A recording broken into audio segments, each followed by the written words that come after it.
They had arranged marriages. We had arranged friendships. Look at his eyebrows! We I grew can't up doing handle temple that. classes as kids. We would perform together. Why do you for groom your Diwali eyebrows so dances. much? We're like family.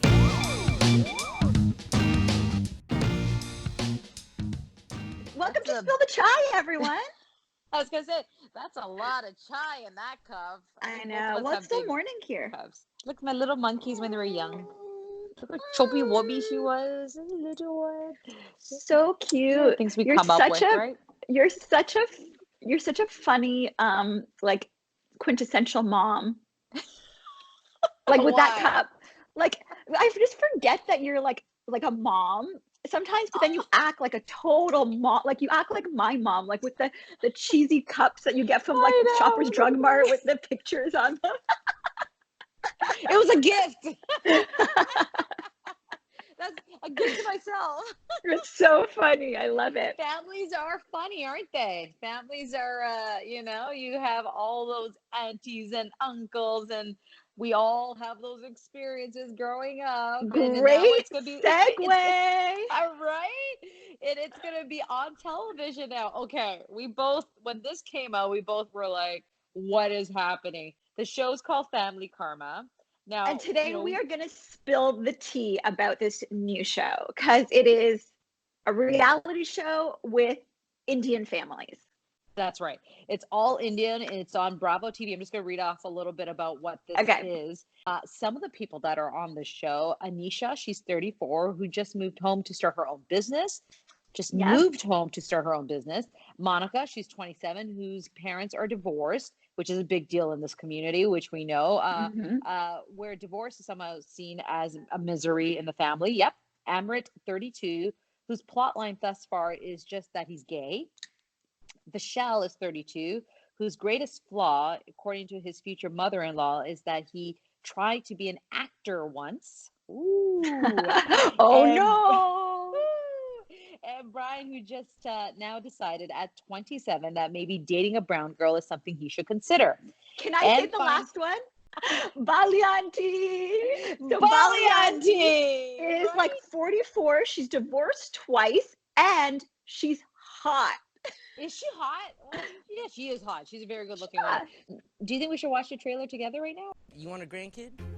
Absolutely. That's very common. See, but I feel like that's too much of a stereotype that like mom wants you to have a kid. Like this is nice. I like seeing all the dancing and like the family stuff. Like, see, I don't agree with. Like my family doesn't all live together. We don't all live together we don't with our either. parents. Like I moved out when I was really young. Like, All of these Those are the aunties uncles talking. in the community are like my Aunties. second moms I and keep my saying second aunties. dads. They all go out to happy. What is your response? okay, so I do love the salaciousness of most Bravo reality shows. I'm super into like the Housewives, and I think that it is fun, like non-thinking TV that requires no Right. brain power when you need to wind down. However, I do feel like I have a bit of an issue with some of the stereotypes. Watching so I watched the trailer, and then here online in the US you can watch some of the episodes show. online, and I watched a bunch of clips from it, and I just felt like some of the stuff made me cringe. The stereotypes were just so obviously perpetuating stigmas that made me really uncomfortable. Like, for example, the one character on the show, I mean, he's not a character, it's just like actual life, but Amrit, the 32-year-old who, like you said, his entire storyline is that he's gay. I mean, Yeah. how is that your storyline? Like, that's just, it's like saying like, oh my God, like my whole storyline is that I have gray hair.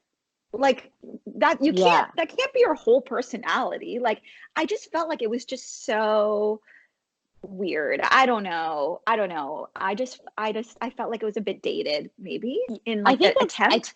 I think that's what it's exactly what it is. When you watch the trailer, at least when I had access to the trailer, not the actual shows, it's cringeworthy. But I think the storyline isn't these guys, it's actually the aunties. It's almost, if you're going to take it back and talk about these conversations, like you said, I'm not saying he's just gay. it was a taboo in the culture. And I think a lot of Yeah. culture that's been a taboo, and finally people are opening up to it. But the conversation, I think, is more of how we were brought up with our aunt and uncles and their storyline, and kind of saying, like, you guys are living in the past. You guys need to start moving Right. up and kind of understand what's happening in 2020. So I think that's the storyline, not these That's a good other point. characters that are on the And show. it's funny because where's your chai, by the way? It's right here, my darling. Okay. I'm just making sure you're still drinking it. Okay. So, and here's the thing, because this is what made, like, this really is like the aunties really are the ones spilling the tea, literally, in this, like, well, literally, figuratively, because, like, you Yeah. see them, like, sitting in this circle and actually just gossip about each other's kids, and it's and that I felt like was very real about not Right? only, like, the South Asian community, but, like, every community. But it is true, like, so the show is based on these, like, one of the first, I guess, like, the first families that immigrated from India that really, like, created this community in Miami, and then they all became friends, and then their kids all became friends.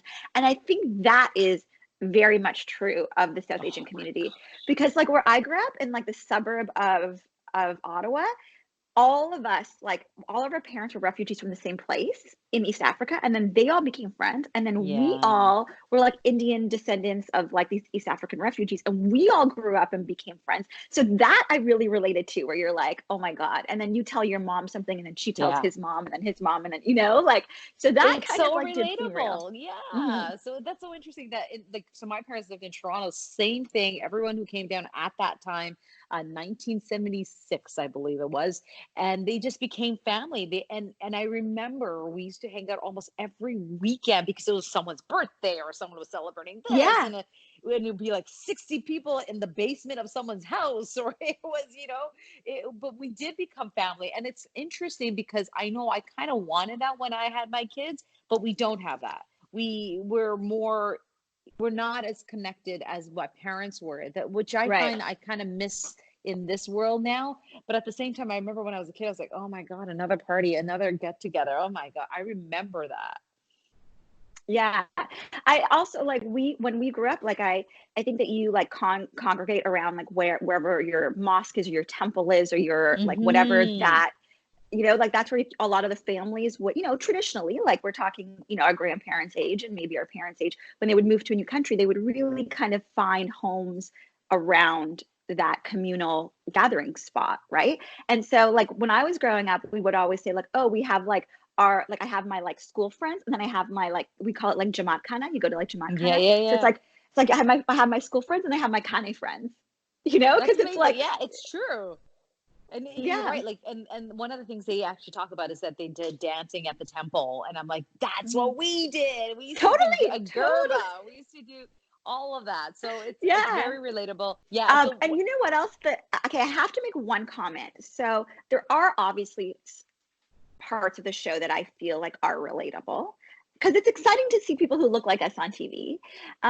It is a reality show. It is a Bravo reality show. So there will be cringeworthy things. I'm sure when, people watch The Real Housewives of Atlanta who live in Atlanta, they're like, oh, this doesn't represent everyone from Atlanta. Yeah. Like, I'm sure that is a thing. But, like, can we talk about every man's eyebrows on this show? Like, what the hell? Where do you go get your eyebrows done? They're so overly manicured. They're these huge, like, Eugene Levy eyebrows that are, like, completely manicured into, like, a perfect arrow. It looks like all their eyebrows look like apostrophes. And, like, not even normal apostrophes, like, on bold. Like, if you bolded your apostrophes and your commas, and it's just like, what are they thinking? What are they thinking? I'm so embarrassed for all the brown guys out there. Like, it's just such a bad representation of handsome brown men. Maybe that's a Miami thing that we don't understand. It could be a Miami thing. You're right. It could be a Miami thing. Yeah, I don't know. I haven't tweezed my eyebrows in, I don't know, 2-3 years. So I did threading, I guess 4 years ago, something like that. And she totally threaded off all of this. Like, it was gone. So I started growing it back. And so now I just tweeze it maybe a little bit here and there, but I haven't touched my eyebrows in a long time. Neither. I actually had my eyebrows like overplucked. And it's funny because, I think that's another show that we should do, is about, like, hair, brown hair.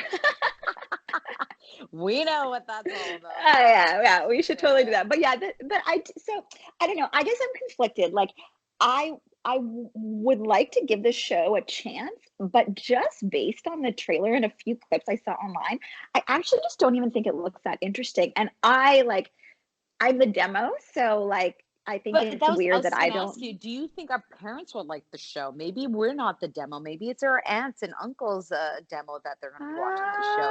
Because Oh, like I you think said, the my mom idea. would like it. Yeah, I think my mom would too. I think the idea of bringing that culture and them talking about them coming together and everything they went through in their past of how their family came, dancing at temples and whatever that. I think my parents would love to see a show like that. And That's for true. me, I'm like, I think so too. I think my yeah. aunties too. Like I'm thinking of my aunties in Toronto, and I think that they would actually really like to. I think they think it was really funny. Some of the Mm, stuff that happens there, and like even that storyline, like we were talking about like the one guy who's gay, and yeah, like I don't know, that storyline just I'm bugs me right. so much. But I do feel like maybe because I hosted One Girl, Five Gays, and I knew so many people of color who were gay and from so many different cultural backgrounds and had to deal with it. That to me, I think it's around more than people realize. Maybe not everybody is as open with their families yet, but I do think it exists. And maybe the thing with the show, like you're saying, if the demographic appeals to an older audience, Yeah, maybe they're just starting. Maybe they are where we were 10 years ago in terms of right. accepting the LGBTQ culture within South Asian culture. And so to like our aunties and our moms and stuff, maybe it's at that point where they can talk about it on a TV show. So they would Finally, maybe yeah. feel more connection to I that. think so. Yeah, I you're think right. I so. think my mom would like this show. Yeah, I should be excited by just the idea that someone that represents her culture is on television. Like we are, we're very excited. And that's what we're talking about is the fact that it's this Yeah. first time we are seeing the face of an Indian family, and I think there's a Gujarati element to this too because I'm looking at the names. I think they are. I don't know. I haven't seen the episode yet, but I think that's gonna be really. You know what? I'm gonna show my mom and see what she thinks of it and see her reaction to it. So you're happy that the show's happening then? I don't know. I'm mixed. Like I think it bugs me so much. Like I just did not you know what? I like the idea that this show exists. Maybe I like the idea that it's out there and there are things about it that we like, but it could still just be a bad show. But yeah, I think it's totally possible that we might love the concept of having these people on TV. We might love the concept that some of our culture is represented. There are things that we love to Mm, relate to, but we can still think it's a bad show. And maybe that's what I'm feeling. It's just I want to like it for so many reasons, but I just don't think yeah, it's a good show. Like, I don't yeah. know. Yeah, I agree. But then you watch a lot of these reality shows, right? I don't. So I will watch this once it comes out just to get a taste of what this is all about. And I think you're right. I think it's the fact that we're finally at that point where we can celebrate our community on television. And Yeah, I think that's going to open up a lot of conversations like we are right now talking about our own experiences as well. So I think that's going to be a good thing. I think so too. I just wish that these guys were more representative of everybody. Like, I just Yeah. feel like I don't know. I don't know why I don't like. Yeah. Maybe I need to give it another chance. Maybe I'll watch a Maybe. few more clips. But I am curious to see what your mom thinks, and I'm curious to see what my mom thinks. We'll see. We'll see. We'll So if see. we want to know your opinion on the show as well, again, we have mixed emotions about it. So let us know, subscribe, Mhm. and leave comments below, and hopefully we can connect.